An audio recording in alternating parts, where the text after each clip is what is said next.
Good morning, Blackshear. Today I'm going to read Dogzilla, and Dogzilla is written by Dave Pilkey. It was summertime in the city of Mouseopolis, and mice from all corners of the community had come together to compete in the first annual barbecue cook-off.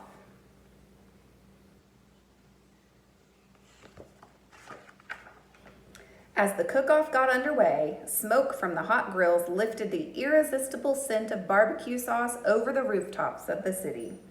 A gentle wind carried the mouth-watering smell into the distance, right over the top of an ancient crater. Before long, a strange and mysterious sound was heard. Sniff, sniff, sniff, sniff, sniff. All at once, the volcano began to tremble.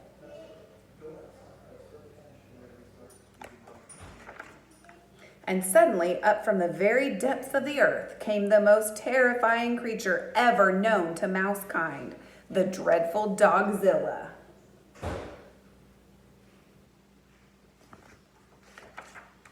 Immediately, soldiers were sent out to stop the mighty beast. The heroic troops were led by their brave commanding officer, the Big Cheese. "All right, you old flea bag," squeaked the Big Cheese. "Get those paws in the air. You're coming with us."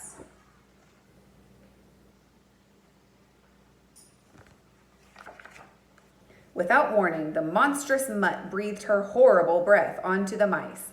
"Dog breath!" screamed the soldiers. "Run for your lives!"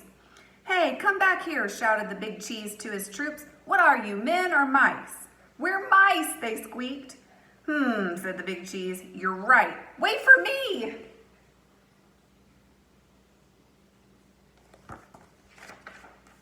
The colossal canine followed the soldiers back to Mouseopolis, licking up all of the food in her path. Afterward, Dogzilla wandered through the city streets, doing those things that come naturally to dogs.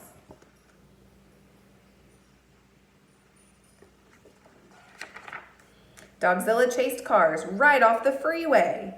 Dogzilla chewed furniture, and the furniture store as well.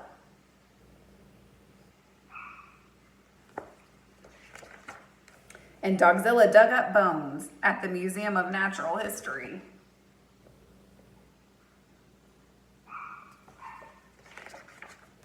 Meanwhile, the Big Cheese had organized an emergency meeting with one of the city's greatest scientific minds, Professor Scarlett O'Hare. "Gentle mice," said Professor O'Hare, "this monster comes from prehistoric times. It is perhaps millions of years old. Maybe we could teach it to do something positive for the community," suggested the Big Cheese. "I'm afraid not," said Professor O'Hare. "You simply can't teach an old dog new tricks. If we're going to defeat this dog, we've got to think like a dog.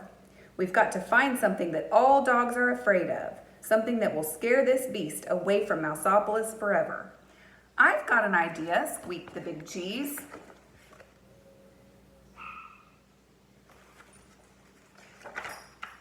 Within minutes, the mice had assembled at the center of town. "All right, Dogzilla," shouted the Big Cheese. "No more Mr. Mice Guy. It's bath time."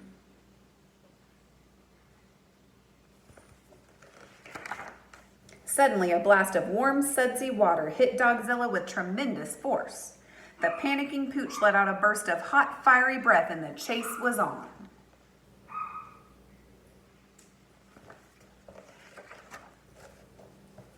The Big Cheese tried to catch up to the hot dog with all the relish he could muster.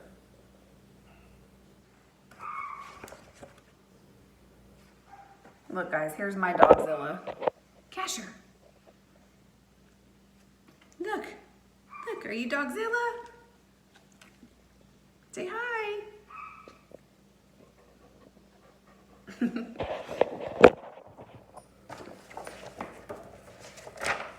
Dogzilla hightailed it out of town and back into the mouth of the ancient volcano. "We'll all be doggone," squeaked the Big Cheese. "It worked!" With the horrifying memory of the bubble bath etched in her mind forever, Dogzilla never again returned to Mouseopolis.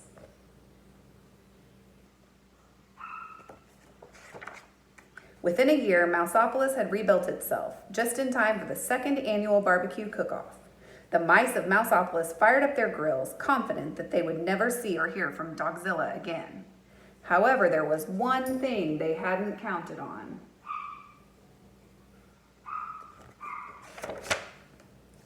puppies.